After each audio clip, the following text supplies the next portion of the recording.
जय माता दी। नमस्कार। मेरे YouTube चैनल श्रद्धा में आप सभी लोगों का हार्दिक स्वागत है। उम्मीद करती हूँ कि आप सभी सुखी और स्वस्थ होंगे। आप सभी को रामनवमी की ढेरों शुभकामनाएं।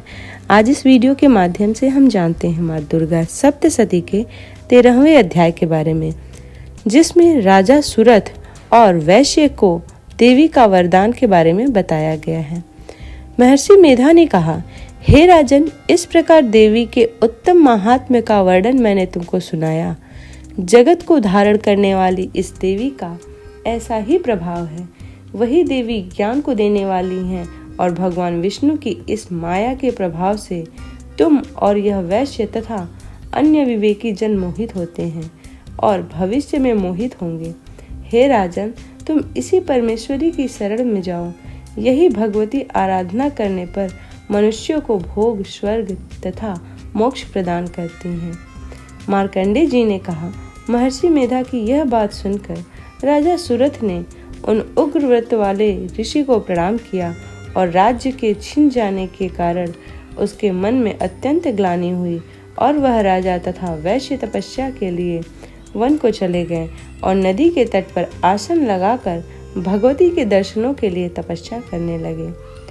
दोनों ने नदी के तट पर देवी की मूर्ति बनाई और पुष्प, धूप, दीप तथा हवन द्वारा उसका पूजन करने लगे।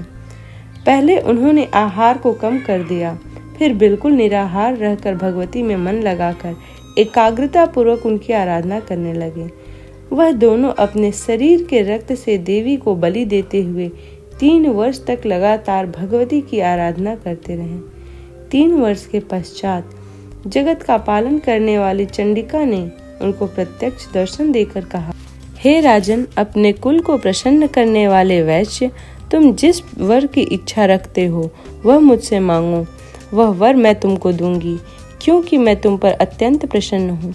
मार्कंडेय जी कहते हैं, यह सुन राजा ने अगले जन्म में नष्ट न होने वाला अखंड राज्य इस जन्म में बलपूर्वक अपने शत्रुओं को नष्ट करने के पश्चात अपना पुनः राज्य प्राप्त करने के लिए भगवती से वरदान मांगा। और वैश्य ने जिसकी चिंता चित्त शरीर और वैश्य ने भी जिसका चित्त संसार की ओर से विरक्त हो चुका था, भगवती से अपनी ममता तथा अहंकार रूप आसक्ति को नष्ट कर देने वाले ज्ञान को देने के लिए कहा। देवी ने कहा, हे राजन, तुम शीघ्र ही अपने शत्रुओं को मारकर पुनः अपना राज्य प्राप्त कर लोगे।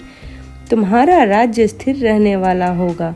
फिर मृत्यु के पश्चात आप सूर्य देव के अंश से जन्म लेकर सर्वाणिक मनु के नाम से इस पृथ्वी पर ख्याति को प्राप्त होंगी। हे वैश्य कुल में श्रेष्ठ, आपने जो वर मुझसे मांगा है मैं वो आपको देती हूँ। आपको मोक्ष देने वाला ज्ञान की प्राप्ति होगी। मार्कंडेय जी कहते हैं, इस प्रकार उन दोनों को मनोवांछित वर प्रदान कर तथा उनसे अपनी स्तुति सुनकर भगवती अंतर्ध्यान हो गईं। और इस प्रकार क्षत्रियों में श्रेष्ठ वह राजा सुरथ भगवान सूर्य देव से जन्म लेकर पृथ्वी पर सर्वाणिक मनु के नाम से विख्यात हुए। श्री दुर्गा सप्तशती के पाठ के बाद सिद्ध कुंजिका स्तोत्र का पाठ अवश्य करना चाहिए। इससे सभी मनोरथ पूरे होते हैं। श्री दुर्गा सप्तशती के पाठ के बाद सिद्ध कुंजिका स्तोत्र का पाठ अवश्य करना चाहिए। इससे सभी मनोरथ पूरे होते हैं। सिद्ध कुंजिका स्तोत्र को संस्कृत में पढ़ने या उसका हिंदी में अर्थ पढ़ने के लिए इस प्रकार माँ दुर्गा सप्तशती का 13वां अध्याय भी समाप्त होता है। उम्मीद करती हूँ कि आज की ये वीडियो आप लोगों को पसंद आई हो और माँ दुर्गा सप्तशती का सारा अध्याय का जो वीडियो मैंने आप लोगों के साथ शेयर किया हो वो वीडियो आप लोगों को पसंद आई हो। वीडियो पसंद आई हो तो वीडियो को ज़्यादा से ज़्यादा शेयर करें, वीडियो को लाइक करें और चैनल को ज़रूर सब्सक्राइब करें। इसी प्रकार की भक्ति भाव से जुड़ी हुई वीडियोस को प्राप्त करने के लिए चैनल को सब्सक्राइब करना ना भूलें। जय माता दी।